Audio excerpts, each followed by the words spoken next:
Hey, it's your boy Jose from Big Meat Sports. How are you guys doing today? Sorry about that little awkwardness at the beginning.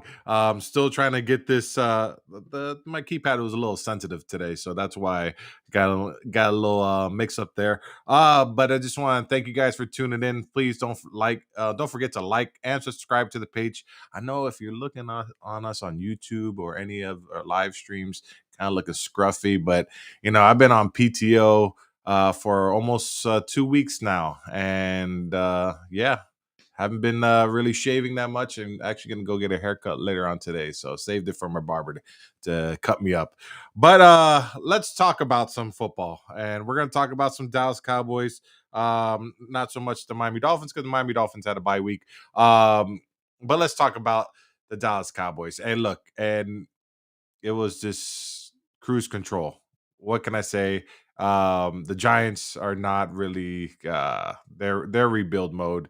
A lot of injuries. Daniel Jones injured, Waller injured. They got most of their they have Danny DeVito, Tommy DeVito, but DeVito, their quarter QB, yeah, less than 100 yards passing.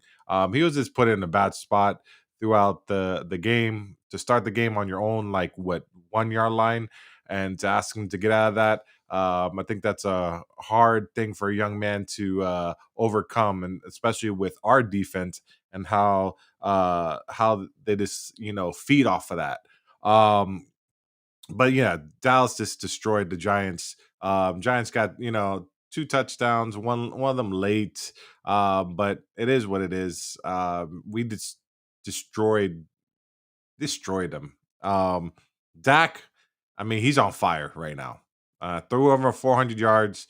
What I liked that he was doing was he was just surgical in the sense of, man, like he was pinpoint passes, even though when he got hit on one of them, I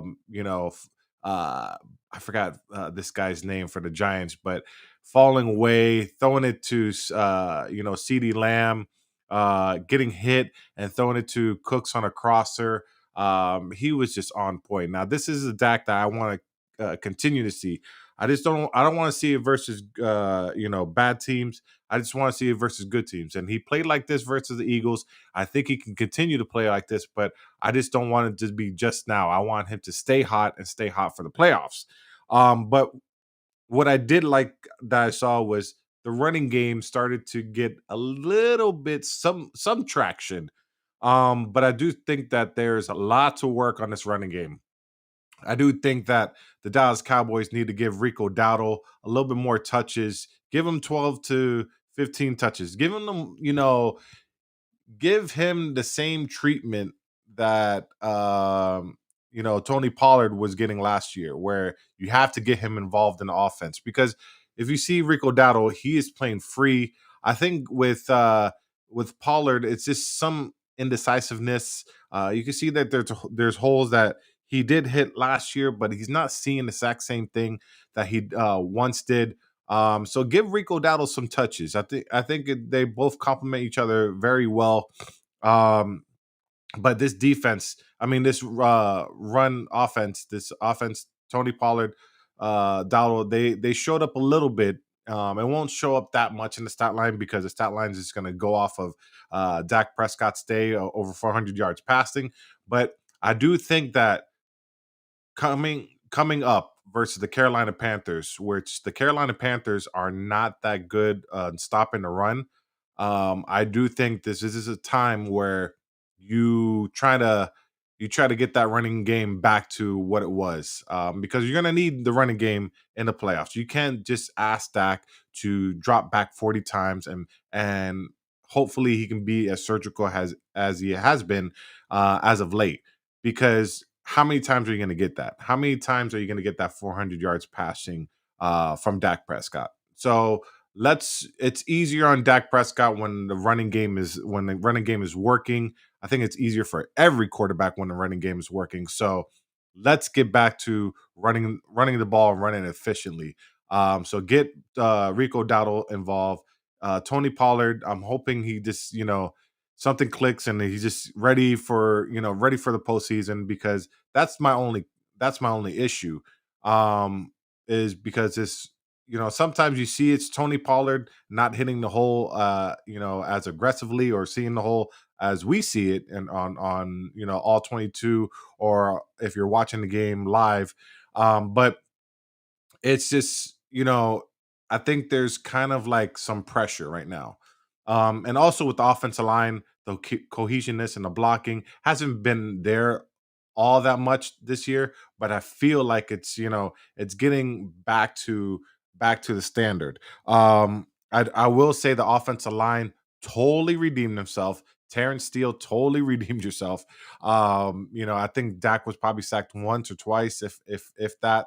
But the pressures. They gave Dak a hell of a pocket.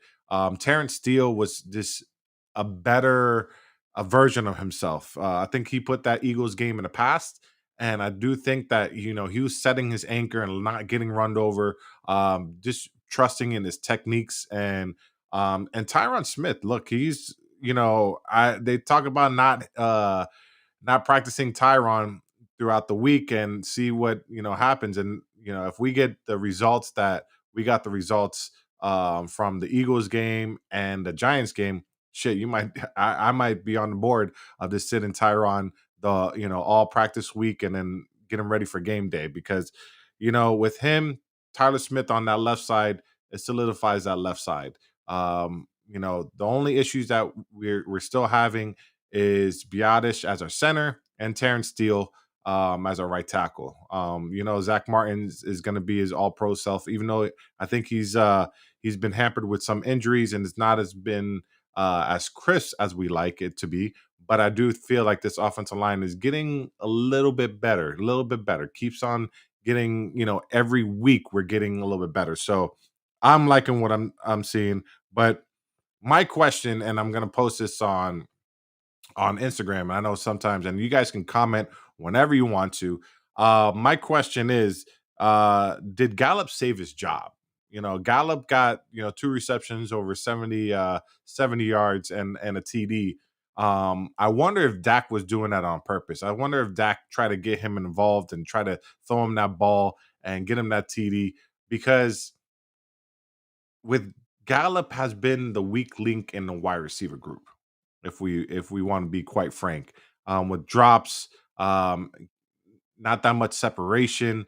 It's been very, very piss poor by outing so far from Gallup. And you can see that the Cowboys kind of see that too. And you see how they brought in Martavius Bryant in, and I want to see if Martavius Bryant, when he starts ramping up and starting getting in game shape, are they going to use him, and how they're going to use him, because this guy is a big body athlete. Um, and then you have other people like on the sidelines, like Tolbert, Turpin, that need to get more touches. Think Turpin is very explosive wide receiver, special teams guy. I think when he's on the field, you have to account for him being a deep threat.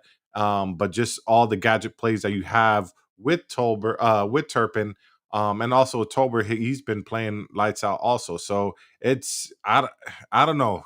To me, it might have saved his job for a week, but how long after that, I'm not sure, because it's gonna be. Look, Dak is on fire again, and he's reading coverages. He's beating these, we'll say, weak teams, but when it comes to the elite teams like the San Francisco 49ers that play mostly man, we need people that can get open. And I don't think Gallup is that person.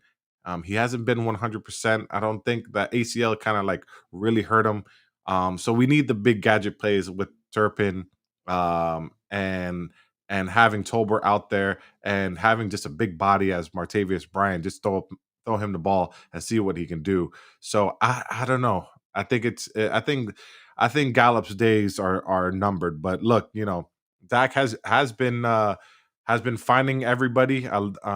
Loving how he's utilizing the tight end position. Jake Ferguson is a dog. Hendershot has been called up from the 20-day open window period for his IR.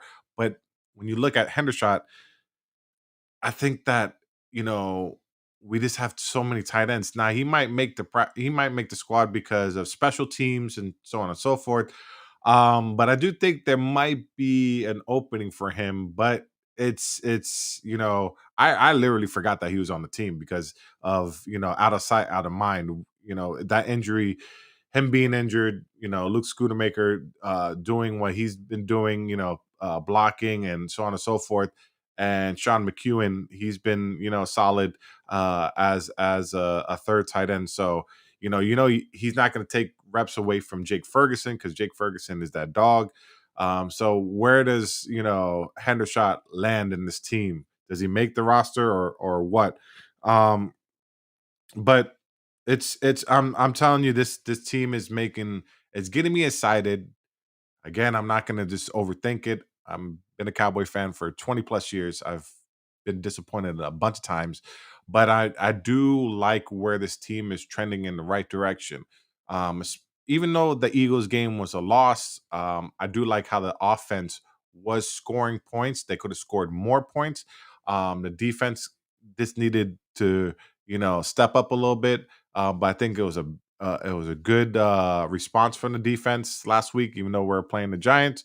Let's see how we're going to respond versus Carolina Panthers, because I do think that the Cowboys can pull this off and win the East. Now, the Eagles have still the 40. Well, they're going to play Chiefs, Bills, 49ers, and then us again. So if we keep on winning and keep our winning ways and put pressure on the Eagles, I do think that we could get the East. All right. We could win the East.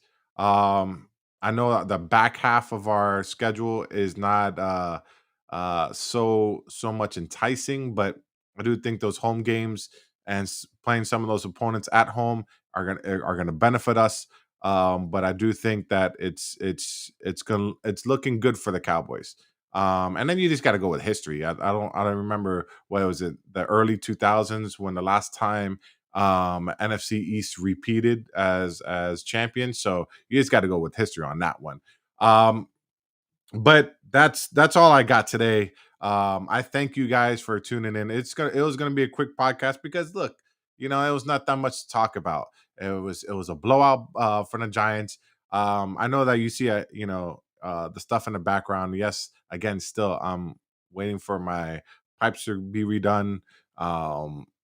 Plumbers eventually gonna come and fix this issue in the garage, my little man cave, my little podcast setup. But yes, I know you see the Miami Heat banner in the back. We are going to be talking about the Heat, here and there, but more later on in the football year. I'd like to concentrate on the football aspect of it. But the Heat are in a 7 game winning streak, which I'm liking. But um, some people kind of say that that's winning streak is versus the subpar teams, and they're just beating up on bad teams. So we'll see, because I think eventually they're going to have to start playing the Boston Celtics and Milwaukee Bucks. So let's see how we match up again versus them. So we'll see when that arises. But I'm liking a 7 game win streak. I'm not going to lie.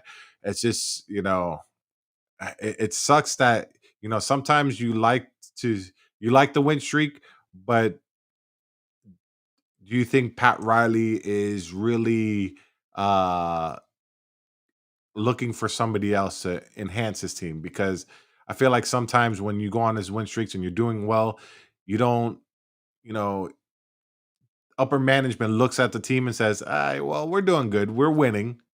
So we only need to get better. And which that's false because look at the league that we're playing in, the division that we're playing in or the people that we're playing with. So I think that it's just some fool's gold. I think this team can get better and we need to, the Heat do need to get better and gets, maybe as Zach Levine or somebody. But that'll be a different podcast. But I am keeping up with the Heat, but I'm on football mode. Oh, and let's talk about and I see some people on. Hopefully, the people are on are some of these Canes fans. But let's not forget that my FSU Seminoles beat the Canes. I am not gonna forget that.